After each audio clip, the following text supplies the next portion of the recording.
buenos días, respetable público que nos honra con su presencia el día de hoy. En nombre del Comité de Cooperación entre Bibliotecas Universitarias CCBU, les damos la más cordial bienvenida a nuestro segundo webinar titulado Tecnologías de Información y su aplicación en bibliotecas. Dejo con ustedes a la maestra Rosy Cardona de Rivera, quien es la secretaria del CCBU y tiene unas palabras de bienvenida para ustedes. Gracias, Regina. Bienvenidos todos a este espacio. Es impresionante el hecho de que las tecnologías nos puedan unir en esta mañana, ¿verdad? Y qué bueno eso. Y bienvenidos a CCBU, a este webinar, maestro Federico Turmol Muñoz de la UNAM, maestra Mari Carmen Rivera Espino de la UNAM también, y otras personalidades que seguramente nos están escuchando. Bibliotecas de Guatemala, estamos escuchando el webinar y muchas personas recientes y su aplicación en las bibliotecas. Sumamente importante. Bienvenidos. A continuación, la licenciada Gloria Juárez, directora de la Biblioteca Central de la Universidad de San Carlos de Guatemala, leerá la hoja de vida de nuestros disertantes. Licenciada Juárez, dejo con usted el micrófono. Buenos días a todos, mucho gusto de saludarlos. En primera instancia queremos agradecer el apoyo de la doctora Elsa Margarita Ramírez Leiva, directora de la Dirección General de Bibliotecas de la UNAM. Agradecer asimismo a la maestra Mari Carmen Rivera Espino, al doctor Federico Turmol por apoyarnos. Para el efecto voy a leer la hoja de vida de la maestra Mari Carmen. Ella es licenciada en bibliotecología y maestra en bibliotecología y estudios de la información por la UNAM, además de pasante de la maestría en psicología por UNITEC. Cuenta con diplomados sobre mediación y resolución de conflictos, psicología educativa, psicología organizacional, resiliencia y sus aplicaciones de las TIC para la enseñanza. Ha participado en numerosos eventos académicos, tanto nacionales como internacionales. Actualmente es embajadora de resiliencia, nombrada por la Comunidad Latinoamericana de Resiliencia, y se desempeña como profesora de asignatura del Colegio de Bibliotecología y del Sistema de Universidad Abierta y a Distancia de la UNAM, y es responsable del intercambio académico en la Dirección General de Bibliotecas y Servicios Digitales de Información. Por su parte, el maestro Federico Turmol es ingeniero químico por la Universidad Veracruzana y maestro en Ciencias de Información Científica por el Instituto Tecnológico de Illinois. Fue jefe de la sección de Información Científica en el Centro de Información Científica y Humanística de la UNAM y secretario académico del mismo. Fue representante de la empresa Dialog Information Services para México y América Latina, consultor regional, certificador de instructores y gerente de investigación y desarrollo de la empresa Knight Ridder Información. Ha participado en la organización de la Conferencia Internacional sobre Bibliotecas Universitarias que se realizan anualmente por la Dirección General de Bibliotecas y Servicios Digitales de Información de la UNAM. Ha participado en más de 160 conferencias y cursos a nivel nacional y en varios países de América Latina. Fue director de capacitación del Instituto Mexicano de Administración del Conocimiento, miembro del Consejo Editorial del periódico Reforma y de la mesa directiva de la Asociación Independiente de Información Profesional. Actualmente, el maestro es jefe del Departamento de Información y Servicios Documentales de la Subdirección de Servicios de Información Especializada de la UNAM. Lo dejo en el uso de la palabra, maestro Federico. Muchas gracias. Muchas gracias, pero creo que primero va a hablar la maestra Mari Carmen y luego yo. Orden. Buenos días, enviándoles un caluroso saludo desde Ciudad de México. Les hacemos llegar extensivas las felicitaciones de nuestra directora, la doctora Elsa Margarita Ramírez Leiva, y el secretario académico, el licenciado José Luis Almanza Morales. Agradecemos al Comité de Cooperación entre Bibliotecas por esta invitación. Estamos muy gustosos de participar y compartir con ustedes. La conferencia o webinar que vamos a compartir se llama Tecnologías de Información Recientes y su aplicación en bibliotecas. La tecnología ha sido sinónimo de evolución en las bibliotecas. Cada generación que pasa tiene nuevos retos y nuevas habilidades integradas. Cada día surge una mayor cantidad de información y es prácticamente imposible conocerla toda. Sin embargo, las bibliotecas y los bibliotecarios tienen el papel de saber localizarla. Las aplicaciones tecnológicas en las bibliotecas nos abren una puerta de oportunidad para recorrer el camino hacia la sociedad del conocimiento, donde la información fluya de manera más adecuada y se tenga acceso a la información veraz. ¿Cuáles son las ventajas del uso de la tecnología social? ¿Cuáles son las tecnologías más usadas por las nuevas generaciones? ¿Cómo planear estrategias desde la biblioteca para mantenernos cerca de los usuarios más jóvenes? Antes de cederle la palabra al maestro Federico, queremos invitarlos a contestar la siguiente pregunta. Y como esta pregunta es de tecnología, queremos que sea un poco interactiva, a lo que les invitamos a participar conectándose a la página, ya sea desde su ordenador o su celular, www.menti.com, y contestando cuáles aplicaciones tecnológicas utilizas habitualmente. Ingresando a la página, les va a pedir un código que es 65 61 21 12. Vamos a dejar un par de minutitos y damos la palabra al maestro Federico. Si nos ayudan participando. 65 21, si lo repito. El código es 65 61 21 12.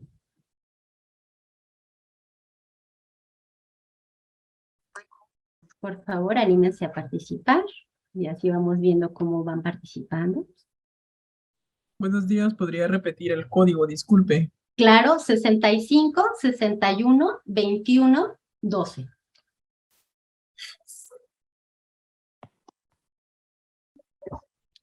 Me parece que también ya lo están compartiendo en el chat para que puedan seguir participando si se van integrando. Vamos a dejar de compartir para que el maestro inicie su participación y al final vemos cómo terminamos con esta pregunta. Les agradezco. Adelante, maestro Federico.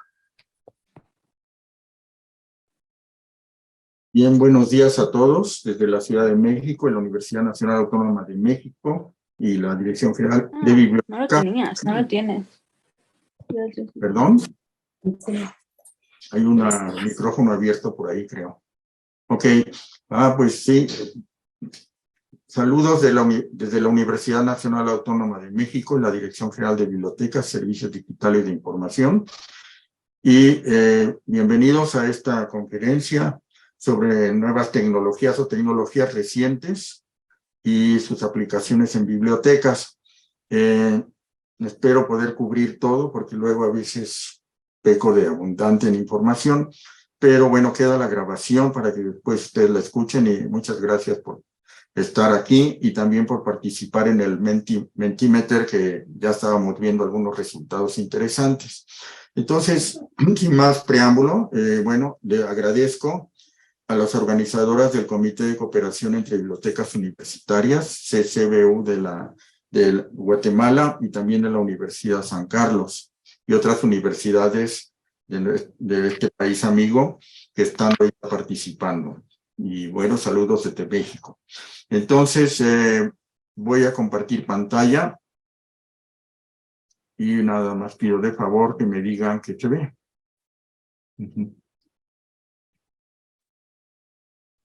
Sí se ve. Sí, maestro. Bueno, empezamos. Bueno, primero hay que definir qué son las tecnologías de información y comunicación. es un preámbulo, que es la utilización de las tecnologías usando computadoras, dispositivos móviles, etcétera, para captura, transformación, almacenamiento, protección y recuperación de datos e información. Y esa está también ligada con otra que se llama las TICs, las tecnologías de información y comunicación, que son, y también algunos las llaman NTICs, que son nuevas tecnologías de información y comunicación, pues es lo anterior, pero con las telecomunicaciones. ¿Sí?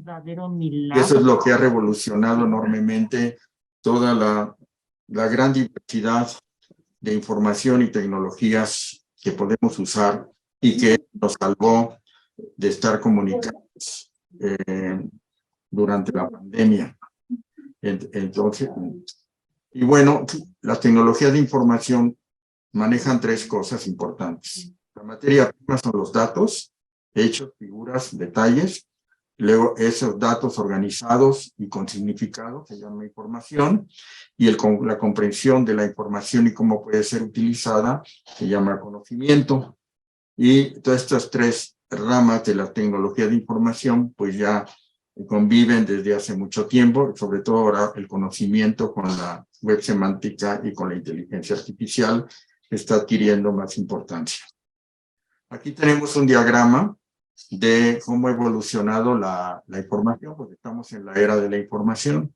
Cuando era la era agrícola, pues antes del siglo XIX, los granjeros y se usaban las herramientas de mano. Luego la era industrial en el siglo XIX, mediados del siglo XX, las fábricas, las máquinas, la gente. Y a partir de mediados del siglo XIX, 1957, empezaron las personas que se dedicaban a trabajar el conocimiento o generarlo, organizarlo, o las tecnologías de información. ¿Y cuáles son las funciones de las tecnologías de información? Bueno, capturar, procesar, generar, almacenar y recuperar y transmitir información usando tecnologías. Y para eso voy a definir cada una de ellas. Bueno, antes, aquí tenemos las ventajas y las desventajas de las tecnologías. Hay ventajas, bueno, que tenemos comunicación sincrónica y asincrónica, o sea, en el mismo momento o a destiempo, que tenemos un alcance mundial, que podemos producir contenidos, la colaboración, la ubicuidad en todas partes y favorecen los valores y también todo lo que es multimedia. Y bueno, desventajas que pueden afectar la privacidad, la seguridad, el uso irracional, la obsolescencia, porque el equipo va volviéndose obsoleto, entonces hay que estar invirtiendo continuamente. Y bueno, puede limitar la actualización y mantenimiento si no tenemos el equipo adecuado. Pero todo es saber cómo manejar la tecnología es buena y todas las tecnologías en general son buenas sabiéndolas usar debidamente. Aquí tenemos un diagrama muy breve y no lo voy a explicar todo, pero como se queda la grabación y también la presentación, la cual la tienen las organizadoras, ahí podrán ver más en detalle y leer porque la presentación tiene algo de texto, entonces yo explico en general, pero después ustedes lo pueden leer ya con calma. Desde, por ejemplo, desde 1870 que empezó la educación por correspondencia, luego el teléfono, la primera, el cine, radio, la televisión, luego la de color, los satélites como el Sputnik, el primer satélite ruso, soviético en esa época, la videocinta, luego el videocassette, aquí empezó Internet, ARPANET, que era la red del Departamento de Defensa de Estados Unidos. Luego aparecen por acá el lenguaje Pascal que se usaba para la educación, el uso de la arroba para el correo electrónico, la telesecundaria, tuvo mucho éxito en México. Empezó aquí Microsoft, Apple, la Wikipedia, Flash, Google, por Facebook, y ya estamos más o menos en la época de Twitter, SlideShare. Por cierto, como última noticia, parece que Elon Musk, el hombre más rico del mundo, siempre se iba a comprar Twitter y quiere crear una aplicación que le va a llamar X, que va a conjuntar todo. No sabemos todavía de qué se trata, pero ya explicará. Y bueno, ¿cuáles son las principales tecnologías del siglo XXI? Pues que han impactado. Pues tenemos lo que llaman UX, que es la experiencia de usuarios, los móviles de la nueva generación, la tecnología táctil, manejado con el dedo, o ahora ni con eso, nada más acercando los equipos. Está todos los datos, los centros de datos, la información en la nube, los navegadores, luego todo lo que tiene que ver con las redes sociales, información y comunicación para los usuarios o consumidores, las empresas, que ahora les llaman prosumidores, que consumen y producen, y luego esto que también ha impactado mucho, gracias a la tecnología, podemos manejar grandes cantidades de datos. BI significa Business Intelligence, inteligencia de negocios. Aquí tenemos cuáles son las principales empresas de tecnología de información en el año 2020, pero más o menos están igual. Microsoft, Apple, Alphabet, que es el nombre de la compañía de Google, que le cambió ese nombre hace tiempo. Facebook, que acaba de cambiarle el nombre a Meta. Tencent, que es de China. Samsung, de Corea. Intel y otra de Taiwán. Cisco, Nvidia, todas estas son de infraestructura, de cableado, de tecnologías de Internet. Estas son las grandes empresas que manejan las tecnologías de información, y aquí tenemos las de Internet: Amazon, Google, Facebook, Alibaba, que es China, igual está, Tencent, PayPal, Adobe, Netflix, Salesforce y Meituan, que son chinas. China es uno de los países que ha crecido más en tecnología de información y en muchas otras cosas. Estas son otras de las principales tecnologías. Esto lo reporta un sitio que se llama Edureka. ¿Cuáles son las principales tecnologías que están impactando actualmente? A la izquierda viene la tecnología y a la derecha las principales compañías. Nada más voy a leer lo de la izquierda. La tecnología 5G, que es lo de los celulares. El Internet, okay, el Internet de las cosas, que también voy a hablar de eso. El Internet de las conductas, o sea, es lo que tiene que ver con educación y comunicación. Esto es que significa el desarrollo de sistemas operativos, procesamiento inteligente, la realidad virtual, la Big Data, o sea, grandes cantidades de datos. La aumentación humana significa, pues, los aparatos, los dispositivos para poder medir, pues, por ejemplo, la salud. Everything as a Service, todo conectado. Aquí hay una X, a lo mejor eso es lo que quiere Elon Musk, el próximo dueño de Twitter. La ciberseguridad y la inteligencia artificial. Y a la derecha pueden ver las compañías que trabajan en esto. ¿Cómo ha impactado? En inglés se llama ICT, en español TIC, y es decir, Information and Communication Technologies. Pues aquí podemos ver, voy a ver de arriba para abajo, derecha, izquierda. Pues en la banca, ya la mayor parte de las actividades ahora las desarrollamos de banca, finanzas, Internet, ni se diga, el correo electrónico, el aprendizaje en línea, las videollamadas como la actual, la videoconferencia, redes sociales, las compras y los juegos. Y bueno, y algunas cosas positivas o negativas como el fraude o los virus, en fin. Y este es un diagrama de cómo las tecnologías han afectado al individuo. Ya puede ser que como consumidor, pues están aquí, pues las farmacias, los supermercados, etcétera, el ocio, los hoteles, teatros, viajes, algo que ya va más de acuerdo a lo nuestro, los servicios públicos y privados como las bibliotecas, la policía, la cuestión legal y contable, los seguros, aquí la parte del hogar, los aparatos que se conectan ya automáticamente, lo que llaman casas inteligentes. También esta área nos pega, la educación y el área médica y el área financiera. Entonces, y el comercio electrónico y la transferencia de fondos. Entonces, las tecnologías ya están en nuestra vida, queramos o no, porque luego nuestros gobiernos pues nos obligan hasta cierto punto, bueno, tiene su ventaja de poder hacer todas las operaciones posibles a través de la red, internet.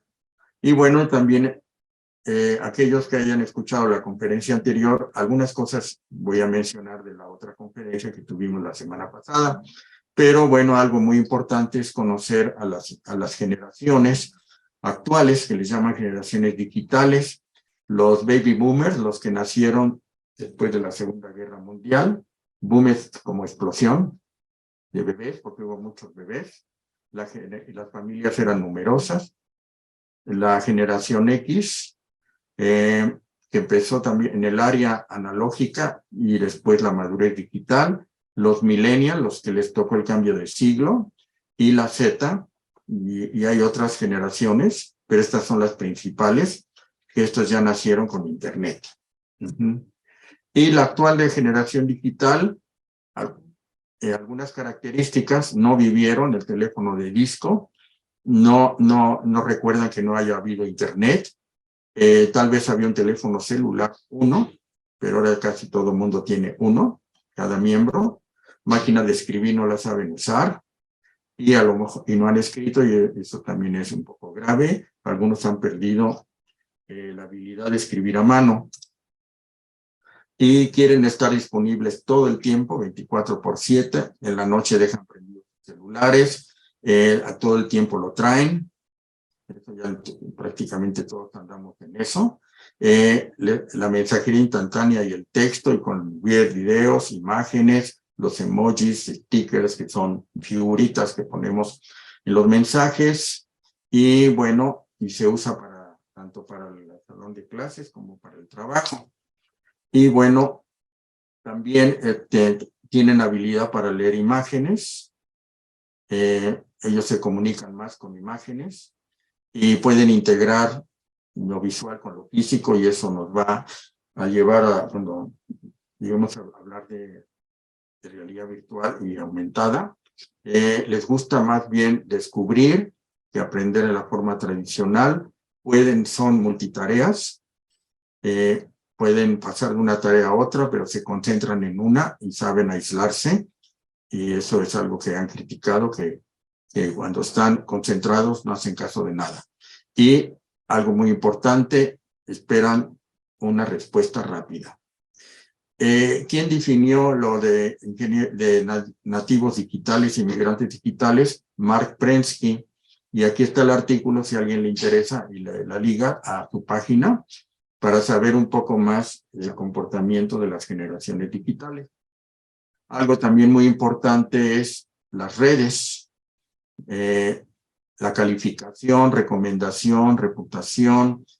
Pueden calificar, descalificar maestros, políticos, doctores, etcétera, todo, y esperan que todo sea público y gratuito.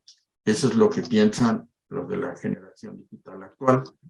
Y bueno, aquí tenemos el panorama de las redes digitales sociales, que se usan más: Facebook, YouTube, WhatsApp, el Messenger de Facebook, Instagram, WeChat, que es de China, TikTok, que está crecido mucho, QQ, Douyin, todos estos son chinos.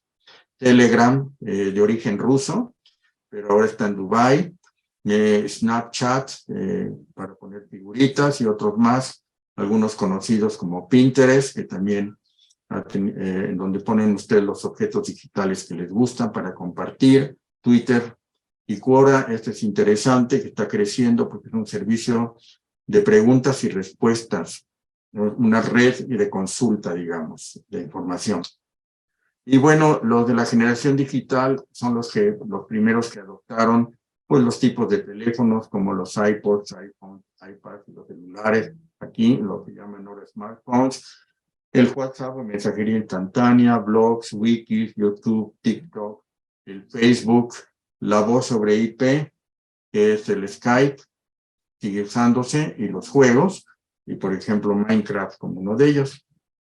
Y bueno, estas tecnologías ayudan mucho para mantener las relaciones entre personas, empresas, y los recursos de información están disponibles a todo el público, y las computadoras y teléfonos apoyan la educación, permiten más herramientas de investigación y más oportunidades para la enseñanza y el empleo. Desventajas: que no hay como sustituto de las experiencias humanas, que ese es un peligro. La interacción humana, que hizo mucha falta, o sea, física, durante el confinamiento de la pandemia, y tampoco hay que exagerar en el uso, porque si no, entramos a sentimientos como la soledad, depresión, ansiedad, baja estima y falta de sueño. Y bueno, también el problema del bullying o acoso, o la deformación de la realidad, y como si se abusa de la tecnología, el cerebro trabaja menos. Entonces, incluso hay artículos que dicen que si Google nos ha vuelto más tontos. No, pero nos ha facilitado la vida, pero también nos ha hecho más flojos. Y bueno, hay características de la personalidad adictiva. Entonces, todas las adicciones son malas, porque se siente placer, pero cuando se deja, se siente uno peor, ¿no? Entonces también hay que tener cuidado de no desplazar el sueño, el ejercicio, la interacción. Incluso ha habido casos en China y Japón, y creo que Corea también, allá en esa área del mundo, donde la gente ha muerto por el exceso de estar conectados día y noche sin comer ni dormir. Entonces, esto también ha revolucionado leyes, por ejemplo, leyes que prohíben o restringen el envío de textos al manejar, el bullying, el sexting, que es mandar textos con contenido, la transferencia de dinero, el robo de identidad y teletrabajo. Este es uno de los más recientes. En nuestro país también ya se actualizó la ley sobre el teletrabajo, el trabajo en casa, porque fuimos forzados a trabajar en casa durante el confinamiento. Esto no existía antes de Internet, entonces hay que también revisar la legislación al respecto. Aquí tenemos un diagrama de las principales amenazas. Estamos viendo ahorita la parte negativa. No todo es bueno, ni tampoco todo es malo, pero pues hay que tomar en cuenta, por ejemplo, el malware, que es software que tiene alguna característica. Aquí el trend, quiere decir tendencia, que está igual, va para arriba o va para abajo. Es el software dañino, digamos. Ataques al web, el phishing, que es el robo de identidad, pero de institucional, que un banco que se hace pasar, un sitio que se hace pasar por un banco y no es banco y nos roba el dinero, aplicaciones que atacan, el spam, eso ha existido, o sea, correo no deseado, el denial of service, que quiere decir atacar un sitio web hasta que ya no pueda aguantar más usuarios y entonces se cae. El robo de identidad, desgraciadamente, se ha crecido. Los datos, violar los datos. Acaba de haber aquí en México un hackeo de la Secretaría de la Defensa Nacional, donde robaron datos muy confidenciales, o amenazas internas, robots, eso se ha usado mucho también en las elecciones, manipulación, daños en sí físicos, el filtrado de información, también ha crecido mucho, el ransomware, o sea, secuestrar un servicio, una computadora y cobrar dinero para liberarla, el ciberespionaje y el robarse dinero digital. Entonces, esto lo reportó esta Organización Europea de Ciberseguridad. Bueno, la tecnología ha variado tanto que es muy importante, y ha variado demasiado rápido, que tenemos que entrar a un tema que es la alfabetización digital. Así como existe la alfabetización informativa o desarrollo de habilidades informativas, es saber cómo buscar información y dónde encontrarla y cómo utilizarla. Pues aquí tenemos que aprender más sobre la informática, cómo utilizarla, cómo aplicarla en nuestra vida cotidiana, en el trabajo, en las comunidades. porque la tecnología ha variado demasiado rápido y a veces es difícil llevarle el paso. Aquí tenemos, ya hablando de impactos, hablé de impacto en general, vamos a hablar ya de impacto más en particular, y después poco a poco iremos viendo hacia las bibliotecas, que es el tema principal. Bueno, ¿en dónde nos impacta? En la educación universitaria, en los contenidos. Ustedes ya luego podrán leer en el gráfico todos los detalles, en los recursos de información, en la comunicación, en el trabajo colaborativo, el trabajo a distancia, las nuevas competencias, lo que acabo de hablar. Esto es lo que puede generar también dependencia tecnológica, o sea, no exagerar. El software libre, todo lo que es el movimiento de acceso abierto, de software abierto, y también puede transformar la cultura y la formación, o sea, la educación en sí, del estudiante y del profesor. O sea, no cabe duda que las tecnologías de información han impactado enormemente a la educación. Aquí hay un gráfico también interesante donde dice del aprendizaje activo y el aprendizaje pasivo. El pasivo, según estos estudios, si nosotros nada más leemos, vamos a recordar el 10%. Si escuchamos una conferencia, vamos a recordar el 20%. Si vemos imágenes, el 30%. Si vemos películas y demos, el 50%. Si nosotros damos la plática o discutimos en grupo, el 70%. Y si lo hacemos, el 90%. Entonces, esa es una forma de poder aprender y recordar, porque ahora estamos bombardeados de información por todos lados. Y bueno, aquí tenemos el diagrama de lo que es la otra capacidad, lo que es la alfabetización informativa, y eso lo hizo este es el marco de referencia de la alfabetización informativa de la Association of College and Research Libraries, que es la Asociación de Bibliotecas Universitarias y de Investigación de los Estados Unidos. Entonces, ¿qué es lo que debe cubrir este marco? Que la creación de la información es un proceso, que la información tiene valor, que la investigación es una indagación, que la academia es una conversación, que la búsqueda es estratégica y que la autoridad se construye y es contextual. Aquí se refiere a la autoridad desde el punto de vista bibliotecario, o sea, las listas de autoridad, los términos autorizados. Y aquí tenemos otro diagrama, pero de inteligencia digital, y ya ustedes podrán ver más en detalle en la presentación. Hay que aprender, si nos vamos a meter en esta área, los derechos digitales, la alfabetización digital, que ya mencioné, la comunicación digital, la inteligencia emocional digital, la seguridad digital, en inglés separan security y safety, el uso digital y la identidad digital. Y bueno, ¿en dónde ha impactado todo esto? En las instituciones en general, pues el uso de dispositivos móviles, una estrategia en la nube, la tendencia es guardar la información en Internet, que ahora le llaman nube, en servidores, para que se puedan consultar en cualquier lado, siempre que haya Internet. Que el modelo organizacional de la empresa o institución se va a tener que ajustar con tecnología de información, entender más, que es una parte muy importante, ya vimos, lo de la seguridad, la información, el aprendizaje en línea, las actividades a través de tecnologías de información y usar algo que también ya, gracias a la tecnología, tenemos más herramientas de análisis, herramientas analíticas. Algo muy importante, la presentación de la información, para que lo entienda la generación digital, así como los servicios.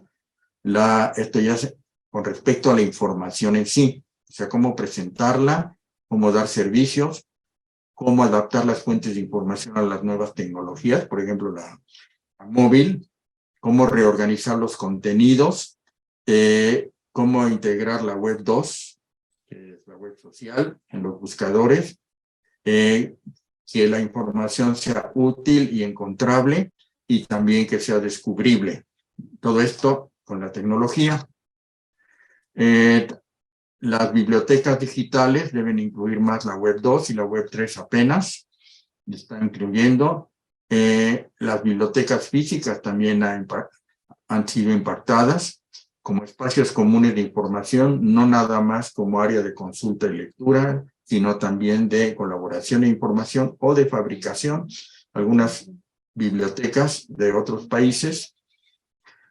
En México, sí, uno o dos casos hay por ahí, les llaman ahora makerspaces, espacios para hacer cosas. O sea, fabricar, por ejemplo, o utilizar como impresoras 3D, o armar computadoras, por ejemplo.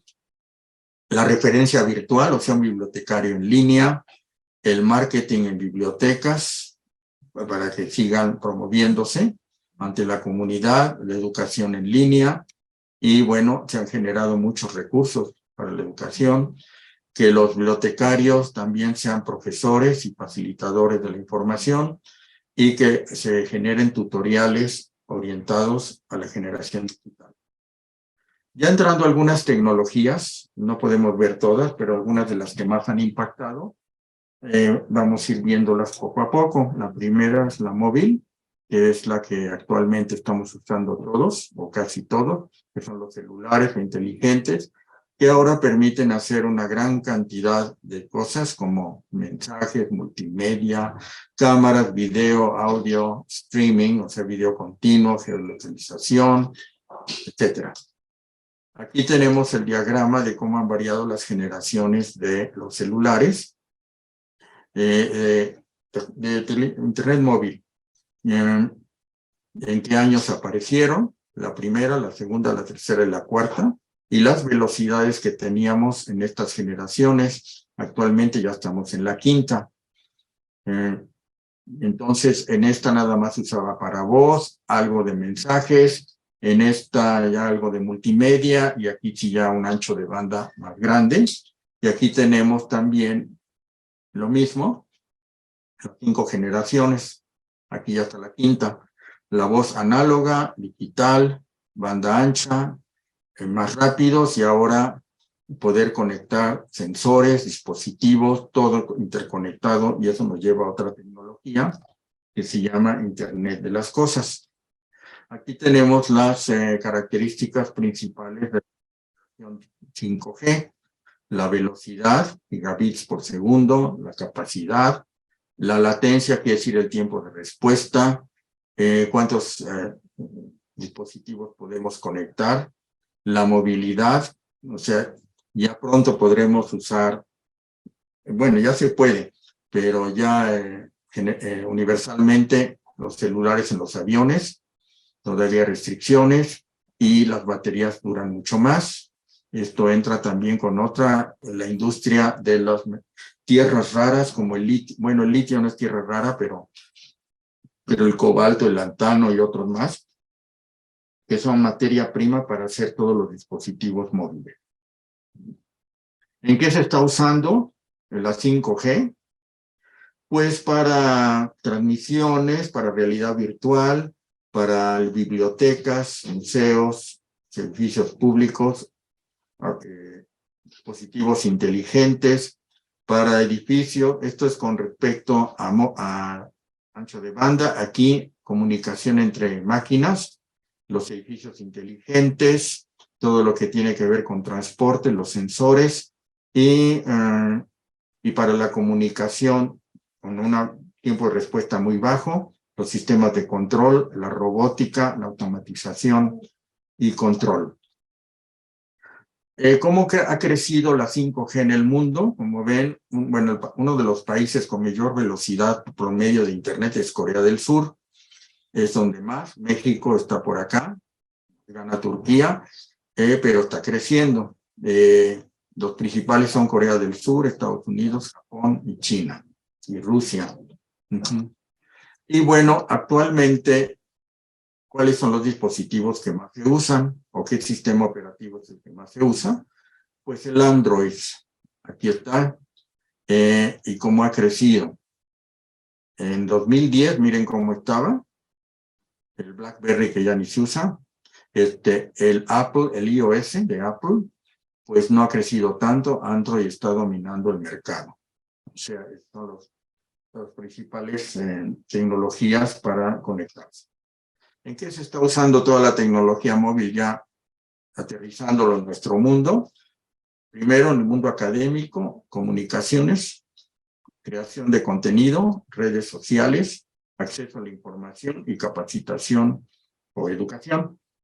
Y en las bibliotecas, pues servicio de consulta, el servicio es RSS, que es servicio de información de alerta vía internet, instrucción, sobre los aspectos bibliotecarios, mensajes cortos, calendarios, el catálogo, redes sociales, colecciones de imágenes, audio tours, realidad aumentada, video, guías para investigación, para localización, códigos QR, el acceso abierto y bases de datos que sean amigables desde un punto de vista digital. Y bueno, y todo esto se ha resuelto con respecto, debido a las apps o aplicaciones. Aquí tengo un ejemplo de la biblioteca de la Universidad de Edimburgo, en Escocia, y que es una aplicación, es un programa que puede ser dividido en tres: el sistema operativo, que sirve para que funcione la computadora, el celular, las utilerías, que son para el mantenimiento, y los lenguajes de programación. Y bueno, las apps han crecido enormemente, y desde juegos hasta tareas y muchas aplicaciones ya orientadas a bibliotecas y a otras áreas. Aquí están las principales para bibliotecas. Tenemos en la UNAM una, WeChat. Estas son para servicio de consulta virtual, Script para crear documentos, OPAC para ver la de COA, que es uno de los softwares más populares actualmente, para hacer catálogos de bibliotecas, Libby para catalogación en la nube, Goodreads para lectores, My Library para crear mi propia biblioteca y Pinterest para poder compartir recursos, objetos digitales.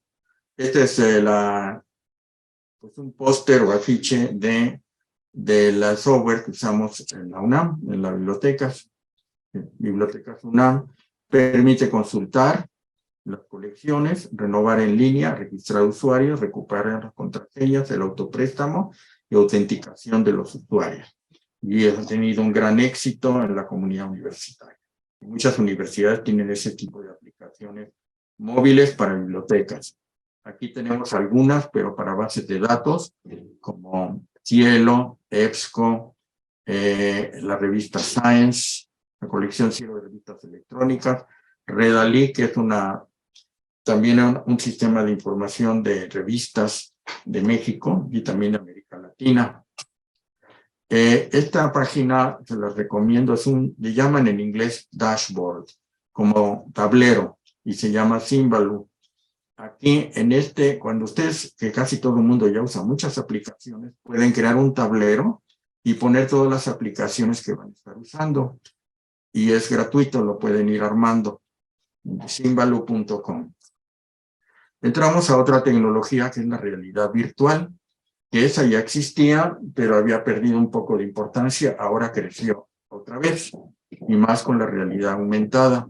¿Y qué se necesita? Bueno, un dispositivo, o gafas, o casco de realidad virtual, y si queremos interactuar, entonces guantes, controladores, trajes especiales, y empezó a usarse mucho en el entretenimiento y también en el área médica, arqueología, artes y la simulación de vuelos. Y eso, una de las primeras aplicaciones fueron los mundos virtuales, que es un ambiente simulado en una computadora y los usuarios se llaman avatares. O sea,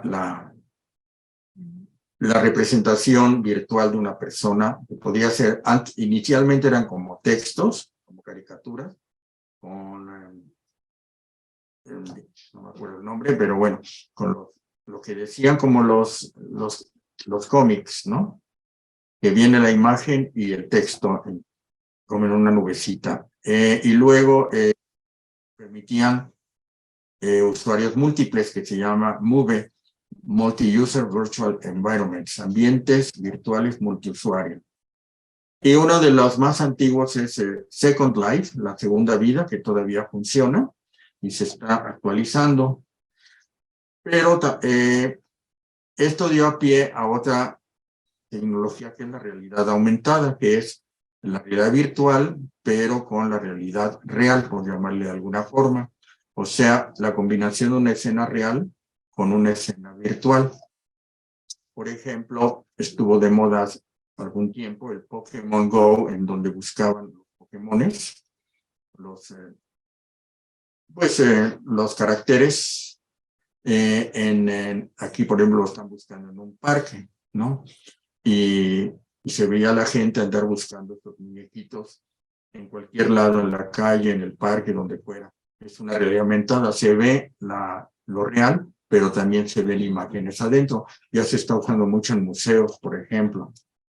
Y bueno, aquí está la diferencia. En la realidad virtual se tienen le llaman inmersión, o sea, estar metidos dentro de la realidad, y el sistema controla lo que ven. En el otro no, en la aumentada, aumenta la escena, porque no perdemos la sensación del mundo real, y es la combinación de los dos. Aquí tenemos unos casos como Wikitude, en donde estamos viendo la puerta de Brandenburgo en Berlín, Alemania, y va indicando qué es lo que se ve ahí. O Layard es otra, aquí está el monumento a Washington, de la ciudad de Washington, y describe que estamos viendo en todo esto ha crecido mucho. Este es otro tablero interesante que saca las aplicaciones de realidad virtual y aumentada si ustedes tienen dispositivos Apple iOS, y me dice aquí por colores y quiero ver cuáles son de arte, cuáles son de historia, cuáles son de ciencias, cuáles son de educación. O sea, es como un ejemplo del tipo de aplicaciones que ya hay en realidad virtual y realidad aumentada. Y recientemente, creo que fue este año o el año pasado, se empezó a hablar más de este tema, metaverso, que es hacia donde vamos. Es un universo virtual, un espacio virtual que simula la realidad física, donde los usuarios acceden mediante la tecnología digital y aparecen como avatares. ¿En qué se va a usar? En videojuegos, en actividades como conciertos, reportes, trabajo virtual, compras, interactuando con los objetos, visitar un café, y bueno, y se van a usar dispositivos, oído, vista, y luego tacto próximamente. Y bueno, toda la tecnología también tiene un lado negativo, puede generar todavía más adicción y crearse más, vivir en un mundo virtual, no interactuar con personas reales, perder la realidad, poco contacto con la naturaleza, y perdemos nuestra autopercepción. Y para eso les recomiendo una película que ya tiene años, que se llama Ready Player One, que quiere decir listo jugador 1, donde describen un mundo en el futuro donde el mundo ya está casi deshecho y la gente ya no le gusta el mundo, entonces todos se refugian en la realidad virtual, en un mundo virtual, y todos son avatares. Y es interesante el concepto. Entonces, ¿qué se usa de tecnologías para el metaverso? Se supone que es lo que sigue de Internet. Meta, que es más allá, y verso, universo. Pues se va a usar realidad aumentada, virtual y la inteligencia artificial. Y estas son las tecnologías que se van a usar. El Internet de las cosas, blockchain, cadena de bloques, que hablaré después, las generaciones 5G y 6G, que todavía está experimental, todavía más rápida, porque se requiere un ancho de banda muy bueno.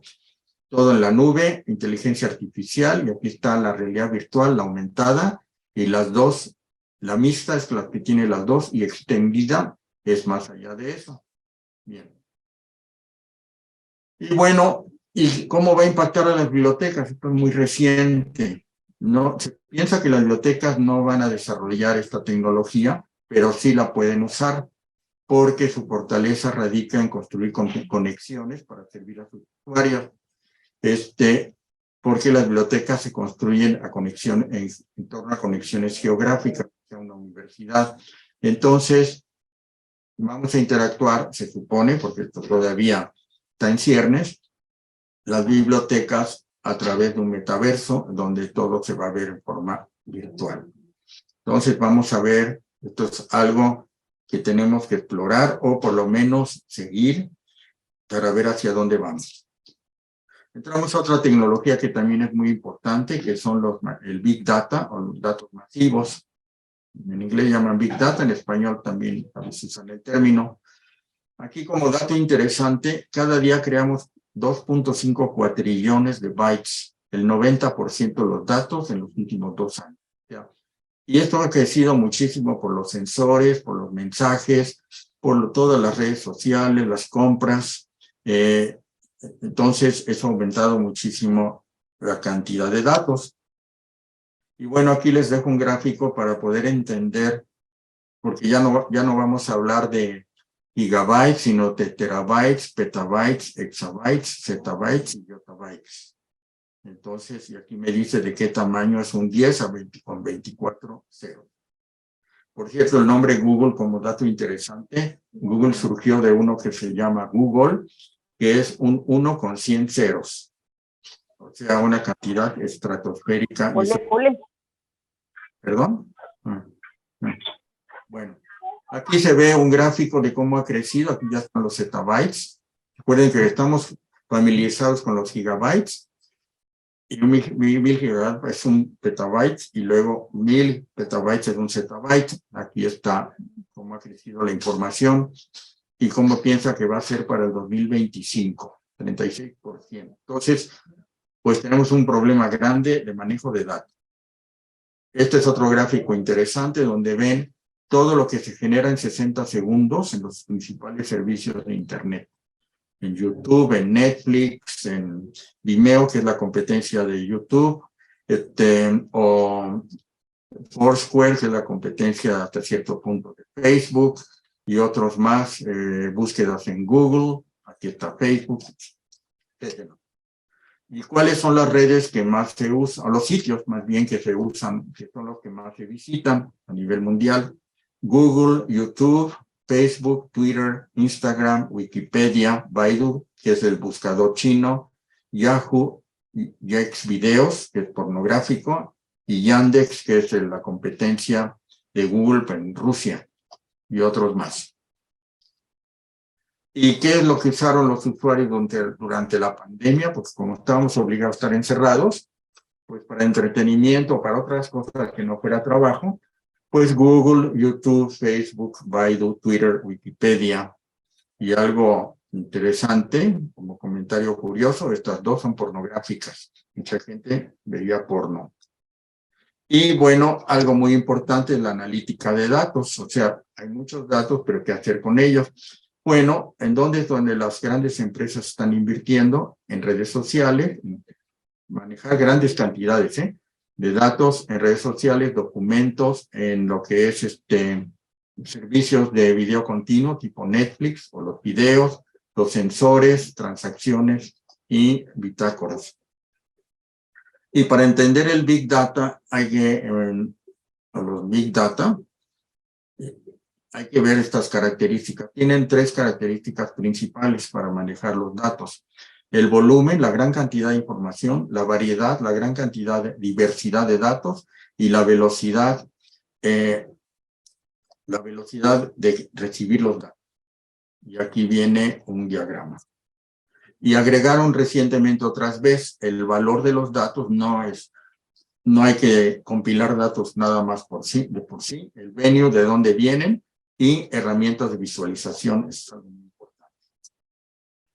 ¿En dónde afecta todo eso de los datos? Pues sobre todo en investigación, en los negocios y en sectores como en los seguros, la salud y servicios al cliente.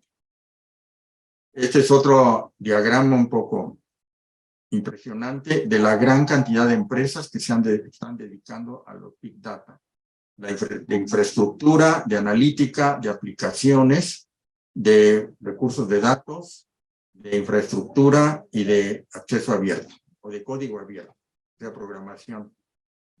Entonces nos lleva a otra disciplina que está agarrando fuerza, que se llama ciencia de datos, o data science, o sea, aprender a manejar los datos. Y es algo en lo que ya también tenemos que meternos.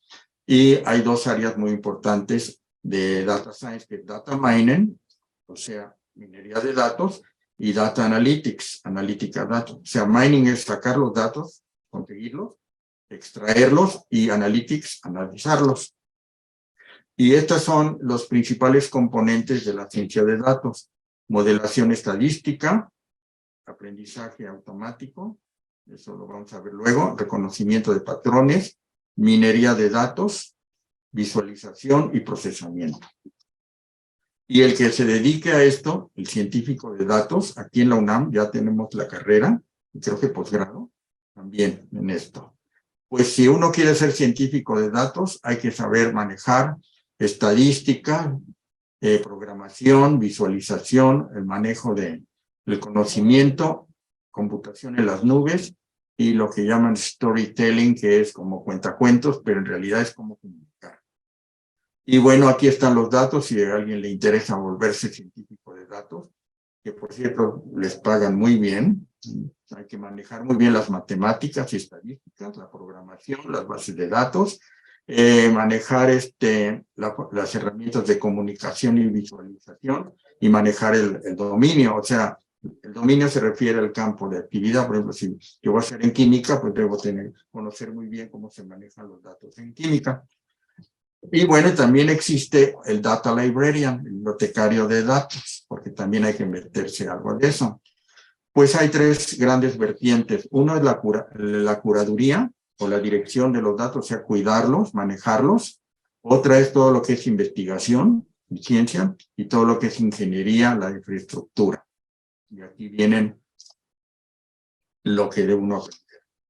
Aquí tienen ustedes algunas de las empresas que ya manejan análisis de datos, unos conocidos como Clarivate, Mendeley, Arxiv, Scite, que es para cómputo, ResearchGate. Ya se dedican a analizar los datos y visualizarlos. Y aquí tienen un diagrama de la visualización en materia de investigación.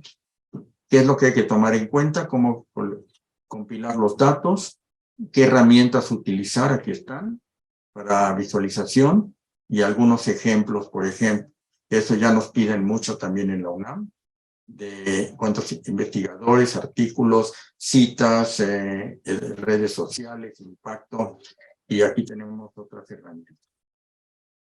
Y bueno, lo Big Data, en qué ha impactado en las bibliotecas: archivos, PowerPoint, el manejo de grandes cantidades de datos, imágenes, PDFs, videos, los catálogos, correos electrónicos, audio, planillas, o sea, como el Excel, bases de datos y textos. O sea, pero en grandes cantidades. Vamos a entrar a otra tecnología, espero tener tiempo todavía, de la inteligencia artificial. Esto también ya está impactando, que es la simulación de procesos de inteligencia humana, pero por las máquinas. Y para eso hay tres procesos: el aprendizaje, van adquiriendo información y reglas para usarla; el razonamiento, reglas para llegar a conclusiones; y la autocorrección cuando hay errores. Y bueno, esto se está usando en sistemas expertos, reconocimiento de voz y visión artificial. Y bueno, se agrupan en cuatro grupos: los sistemas que piensan como humanos, los sistemas que actúan como humanos, los sistemas que piensan racionalmente, esto todavía no, y los que actúan racionalmente. Todo depende, ¿no?, de cómo los programen. En estos dos siguientes, por falta de tiempo no los voy a leer completamente, nada más se comparan qué ventajas tiene la inteligencia. Ahí es Artificial Intelligence. Se compara la inteligencia artificial contra la inteligencia natural. Por ejemplo, la artificial permite la duplicación del conocimiento, aquí no. En la natural, para duplicar el conocimiento tenemos que enseñarle a alguien más y pasarle nuestra experiencia, ¿no? Aquí se guarda permanentemente el conocimiento, aquí olvidamos, entonces nos va la información. Si no la capturamos, como la artificial es generada por computadoras, pues si está bien programada, está bien consistente y completa. Aquí no, porque somos seres humanos y pues no somos perfectos. Aquí se documenta todo, aquí no, si no lo documentamos. El conocimiento, que eso ya es también lo que se llama gestión del conocimiento, es otra área, y cómo documentar todo lo que conocemos. Y es menos cara, aquí es más caro porque generar expertos son muchos años y mucho dinero para tener una especialista en X. Y bueno, aquí qué ventajas tiene la natural, que es creativa, ellos no tienen creatividad, depende cómo se programen. El aspecto sensorial todavía no, aunque no sé si escucharon una noticia de un trabajador de Google que incluso lo despidieron, que dijo que había creado un programa que sí sentía y que sabía quién era, o sea, la autopercepción. Aquí nosotros razonamos, aquí no, depende del sistema de razonamiento que pongamos. Y bueno, una de las ramas de la inteligencia artificial es lo que llaman en inglés machine learning, aprendizaje de máquinas o aprendizaje automático, que es que son algoritmos, programas que aprenden y pueden predecir comportamientos. Automático. Es donde se usa la inteligencia artificial ya en la práctica, en sistemas expertos que toman decisiones, en el lenguaje natural, que nos podamos comunicar con una computadora como si habláramos con alguien, el reconocimiento de voz, una persona habla y la computadora entiende, la robótica, el uso de robots con movimientos mecánicos, aunque también los robots usan el término como para programas, la visión por computadora, reconocimiento de personas, de escenas y la instrucción programada, juegos, las redes neuronales, que eso todavía está por verse, que es prácticamente emular el cerebro humano y las bases de datos. Aquí tenemos un gráfico también interesante, una lista de en dónde se está aplicando, ya mencioné algo de eso, y lo que está en amarillo es lo que puede impactar a nosotros. Sistema de traducción de idiomas, de sistemas de voz a texto, expertos en diferentes disciplinas, previsión en redes neuronales, producción de resúmenes ejecutivos, elaboración de resúmenes de noticias y diagnóstico médico. Aquí es el manejo de la información, porque estos son más de control. El tráfico aéreo, las autopistas inteligentes o de transporte. Y bueno, ¿qué disciplinas o herramientas usa la inteligencia artificial? Pues reconocimiento de patrones, inteligencia de negocios, redes neuronales, minería de datos, robótica, bioinformática y quimometría, que es la parte química. Maestro Federico, 5 minutos, por favor. Ok, bueno, entonces, vamos a ver qué tanto puedo decir en los 5 minutos. Bueno, los chatbots es una aplicación que se está usando mucho ya en la inteligencia artificial, que son programas chat, de platicar, y bot de robot. Utilizan programas que conversan con nosotros y se está usando mucho en servicios al cliente. Aquí tenemos en lo que se usa, principalmente ya son los asistentes virtuales como Alexa o el Google Home, para música, para el clima, etcétera. Ya voy a pasar muy rápido. El que más se está usando es Alexa y también el de Google y Siri de Apple y cómo han crecido. Y bueno, aquí tienen herramientas en qué se están usando los asistentes virtuales, calendario, mensajes, instrucciones para llegar a algún lugar, noticias.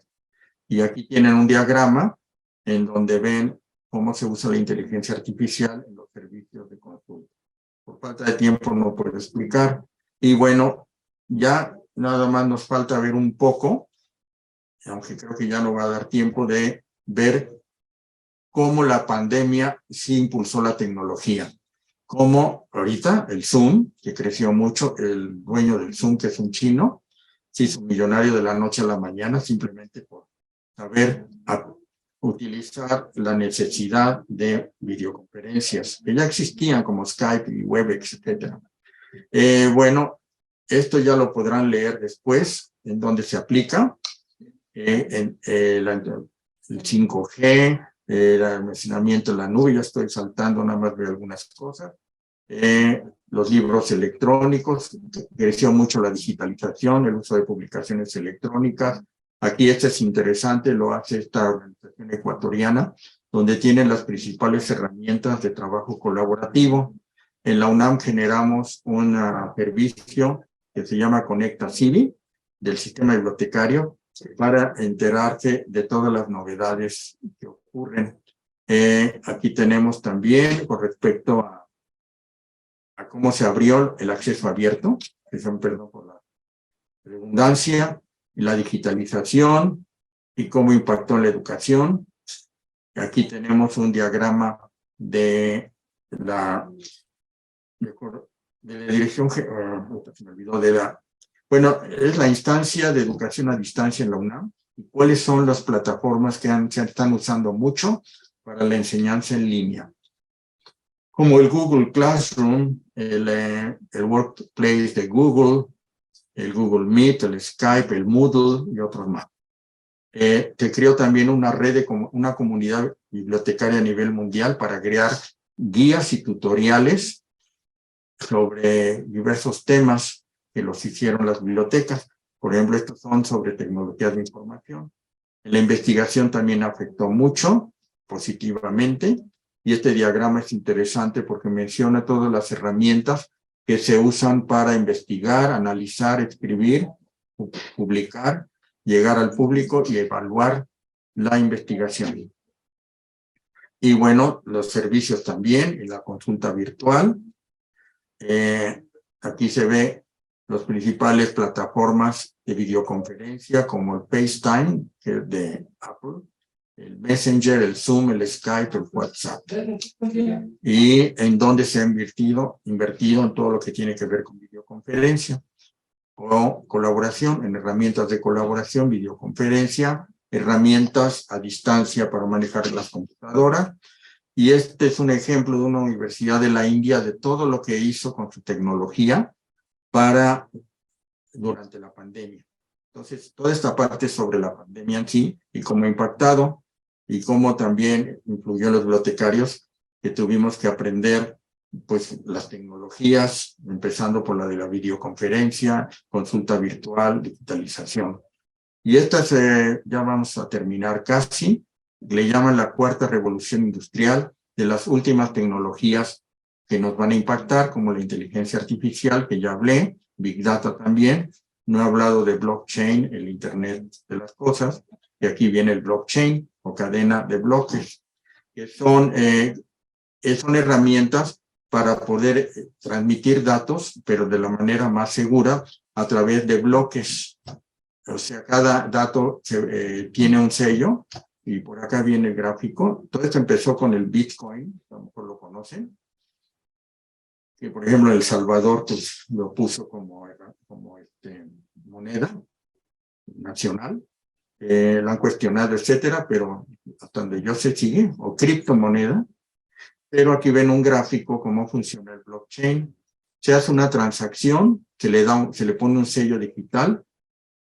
Bueno, se pone primero con bloques, se manda la información en bloques en diferentes computadoras, y se verifican los datos, se le pone un sello y se envía.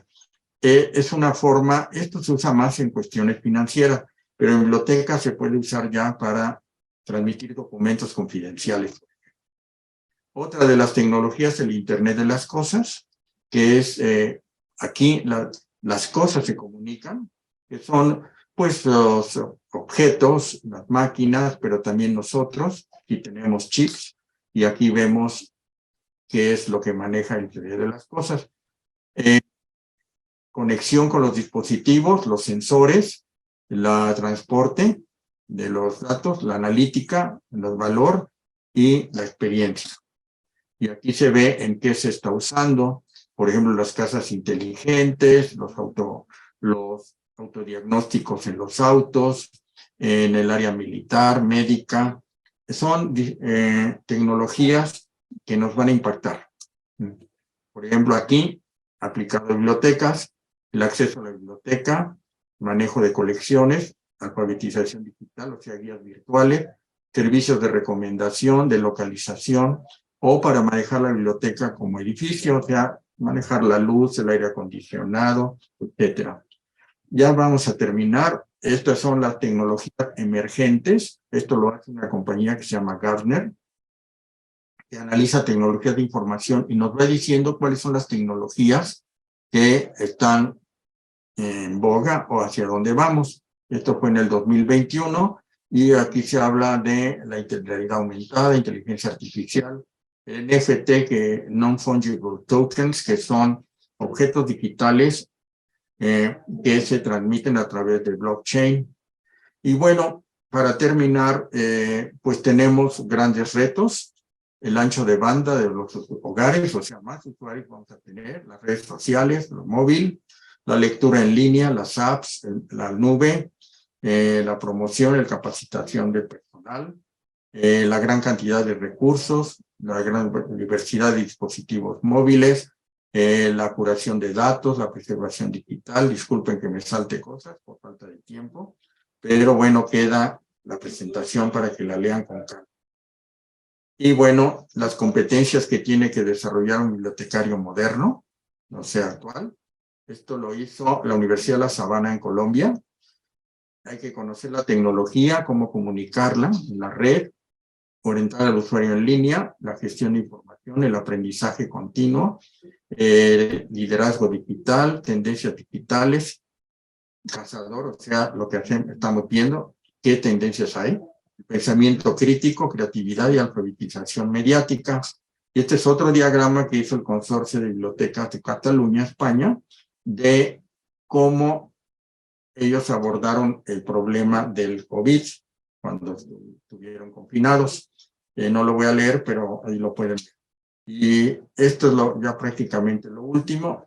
La ALA, la American Library Association, la Asociación Americana de Bibliotecarios, creó una página que se llama la Biblioteca del Futuro y detectó todas las tecnologías del futuro o del presente, el futuro inmediato, digamos. Y si ustedes abren cada una de ellas, les dice qué cosa es el blockchain, qué es la gamificación o Internet de las cosas y cómo se aplica en biblioteca. Y esto lo presenté en la otra ponencia, pero son la IFLA, que es la Asociación de Bibliotecarios, Federación Internacional de Asociaciones Bibliotecarias. Todas las asociaciones bibliotecarias del mundo pertenecen, es como la ONU, pero en bibliotecas. Entonces, ellos analizan hacia dónde van las bibliotecas, entonces que la nueva tecnología pues puede abrir la brecha digital, ha afectado la educación en línea, los datos, la privacidad, las redes sociales, la economía de la información, ya vimos que sí, un futuro incierto, lo que ahora son la posverdad y toda la información falsa que hay, la fuerza de las compañías de Internet, evitar los monopolios y cómo entrar también, no nada más proporcionar contenido, sino colaborar con las comunidades. La incertidumbre que ya mencioné, los enfoques holísticos, que significa todo, juntarlo como un todo, trabajar a escala, y bueno, pero seguimos siendo el buscador más importante. Y pues aquí están mis datos, muchas gracias. Y si hay dudas, bueno, ahorita le cedo la palabra a la maestra Mari Carmen, y disculpen porque me pasé de tiempo, pero cualquier duda, pues aquí está el correo o algo que se pueda contestar ahorita. Bien, dejo de compartir, muchas gracias, y adelante Mari Carmen, además de que ella va a mencionar después cómo acabó el Mentimeter, que eso va a ser interesante. Muchas gracias, maestro. Sin duda nos dejas muchas interrogantes, mucha información por revisar, muchos retos que tenemos que enfrentar. Y bien, pues aquí está el resultado de sus participaciones. Maestro, no sé si quieras comentar, pero yo podría decir que estamos viendo que las redes sociales tienen un lugar privilegiado. Y la pregunta fue un poco amañada porque no quisimos decir en el trabajo, sino habitualmente. Si se dan cuenta, las letras más grandes son las que tienen mayor recurrencia en las respuestas. Entonces, una de las más grandes es Facebook, que es una red social, la más importante, todavía hasta ahorita la más importante. Y el segundo grupo de palabras son las tecnologías de comunicación, como el Zoom, el correo electrónico, y todo esto tiene una incidencia directa en nuestro trabajo bibliotecario. Para nosotros, bibliotecas y bibliotecarios, se está volviendo un reto integrar todas estas nuevas tecnologías que van surgiendo. La semana pasada discutíamos un artículo de una investigación española que compartimos con el maestro Federico sobre que las nuevas generaciones ya no buscan en Google, sino su fuente principal de información está siendo TikTok. Entonces, al principio como que fue, ¿cómo TikTok? Pero después, pues reflexionando es cómo las bibliotecas tendríamos que estar ya haciendo cosas en TikTok para seguir vigentes y seguir con los nuevos usuarios de esta información.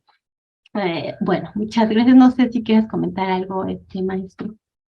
Coincido contigo, sí, es interesante ver que el Facebook todavía tiene fuerza, aunque Instagram se está usando más, y el TikTok vi que no está tan usado, por lo menos en esta comunidad, ¿verdad? Aquí lo vemos.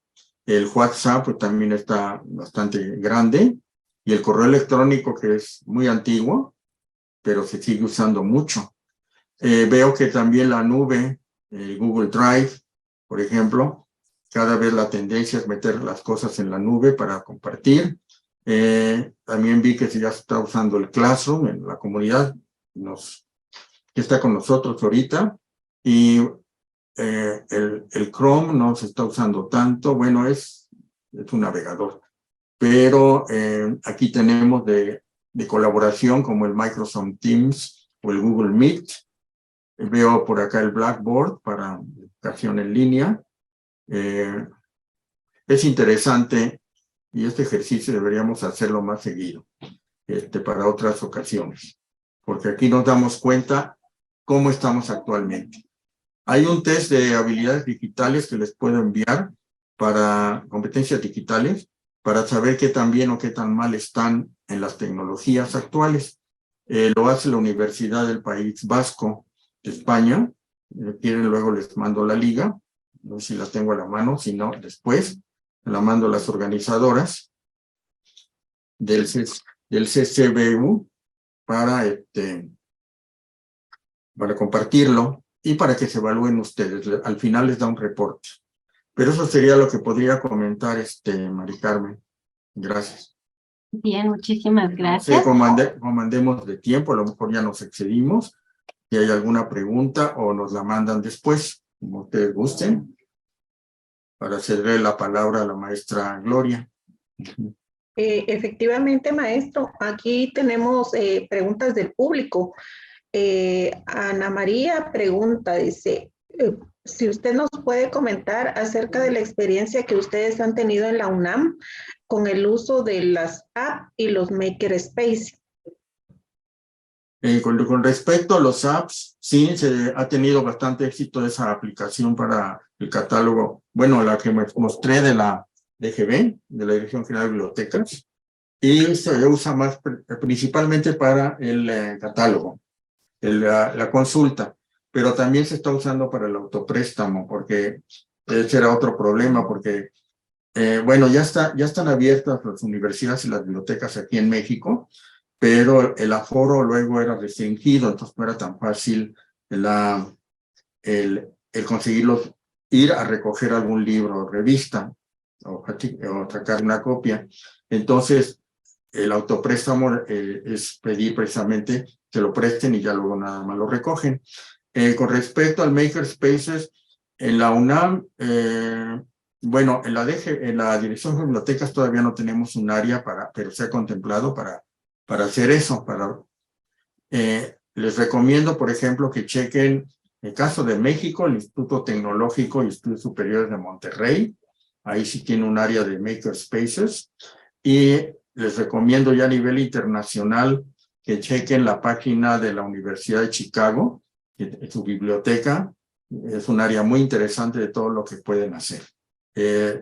Entonces, la tendencia es que como las colecciones se han digitalizado, muchas de ellas en algunas universidades, por ejemplo, pongo el caso de la de Chicago, la mandaron a unos sótanos especiales y se maneja con robots, donde si una persona quiere un artículo de una revista de hace años, pero que ya no está en la colección principal, el robot la puede conseguir y está todo automatizado. Entonces, esa área donde estaba el acervo, la reformaron y crearon áreas de interacción con los usuarios.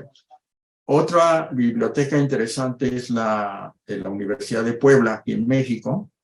Se llama Benemérita Universidad Autónoma de Puebla, que también maneja, que yo sepa, no tiene todavía makerspaces, pero tiene área de videos, tiene una comicteca, o sea, para cómics, una para discapacidad, y eso también tenemos aquí en la DGB, y no me acuerdo qué otras áreas, incluso una para descansar, ¿no? Si el estudiante está cansado, puede quedarse ahí a dormir un rato y después recargar pilas y seguir. Entonces, ya las bibliotecas no nada más son colecciones de libros y revistas y bibliotecarios que dan el acceso. Hay que hacerlas, hay que ver estos ejemplos que son muy interesantes. Muchas gracias, maestro. De nada. Por cuestiones de tiempo, solo vamos a trasladarle la siguiente pregunta. F. Tabico dice, viendo las desventajas que provocan daños en el futuro de los niños y jóvenes, ¿es recomendable poner límites sobre el uso excesivo de la tecnología o cuál es su recomendación al respecto? Sí, yo coincido en eso que, bueno, la primera que había era lo que llamaban el control parental, o sea, sitios que no deben ver los niños o los adolescentes. Sitios pornográficos o violentos, etcétera, pero sí se necesita controlar un poco más el manejo de la tecnología sin llegar a la adicción, porque ese es un problema, y porque ha habido casos hasta de crímenes de niños que matan a sus papás porque les quitaron el celular, una cosa terrible. Ya son casos extremos, ¿no? Pero hacerles entender, y un problema que yo veo es que muchos de los jóvenes actuales pierden la noción de la realidad porque viven siempre en la virtualidad. Ya no les gusta salir o no quieren interactuar en persona, lo hacen mejor con texto. Entonces, eso es algo interesante que puedo mencionar también. Según me he enterado, algunos de los hijos de los grandes magnates de la tecnología de información los mandan a escuelas tradicionales sin tecnología para que no pierdan la noción de la realidad. La tecnología es una herramienta, es un fin, es un medio, no es un fin. Entonces sí se debería controlar, no es fácil. Y en China, por ejemplo, hay centros de atención a la adicción a Internet, por ejemplo, ¿no? Porque ahí exageran mucho en ese caso. Entonces, sí, hay que buscar unos mecanismos para poder controlar un poco más, no prohibir, pero sí controlar, ¿verdad? Eso sería mi opinión personal. Muchas gracias, maestro. Por último, solamente queremos agradecer su valiosísima participación al proporcionarnos este conocimiento, ¿verdad? Porque sabemos que la tecnología ha impactado definitivamente la vida cotidiana y todas las áreas en donde nos desenvolvemos definitivamente. Ahora, como bien decía usted, ¿verdad? El reto para los bibliotecarios es capacitarnos, desarrollar otras habilidades y hacer uso de estas herramientas para ofrecer nuevos servicios y productos de información a nuestros usuarios. Le agradecemos mucho. Pues muchas gracias, maestra Gloria, y a todo el Comité de Cooperación entre Bibliotecas Universitarias, a la Universidad de San Carlos de Guatemala y a todos los asistentes. Muchas gracias también a mi colaboradora, Mari Carmen, por apoyar y hacer esto más interesante. Y bueno, pues quedamos a sus órdenes para futuras ocasiones cuando sea necesario. Y felicidades otra vez por el Día del Bibliotecario. Y no sé si quieras decir algo, Mari Carmen. Ya para cerrar. Muchas gracias, maestro Federico Turnbull, por su excelente presentación. A continuación, la maestra Rosy Cardona de Rivera leerá el diploma que se les va a hacer entrega a ustedes. Muchas gracias. Así es, agradezco tremendamente, me encantó la plática de hoy, qué bárbaro, ¿verdad? Bueno, ¿me compartes ahí pantalla, por favor, para leer el diploma? Y agradecer de una manera simbólica, pues. Esto no tiene precio, maestro, de verdad. Aquí está. Muchas gracias, muy amable. Dice Comité de Cooperación entre Bibliotecas Universitarias, y están los logos de nuestras bibliotecas, por supuesto, ¿verdad? Otorga la presente constancia digital al doctor Federico Turnbull Muñoz por su excelente disertación en el webinar Tecnologías de Información Recientes y su aplicación en bibliotecas, realizado en modalidad virtual el 7 de octubre del 2022 y firma su servidor. Así también, muchas gracias por la maestra Mari Carmen. Se le va a enviar también uno a ella por su participación esta mañana.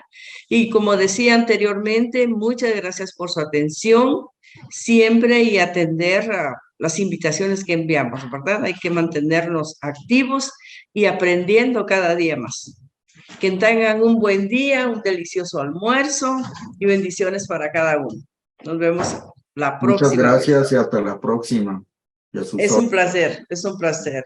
Hasta luego, buenas tardes. Buenas tardes. Feliz Buenas día. tardes para todos.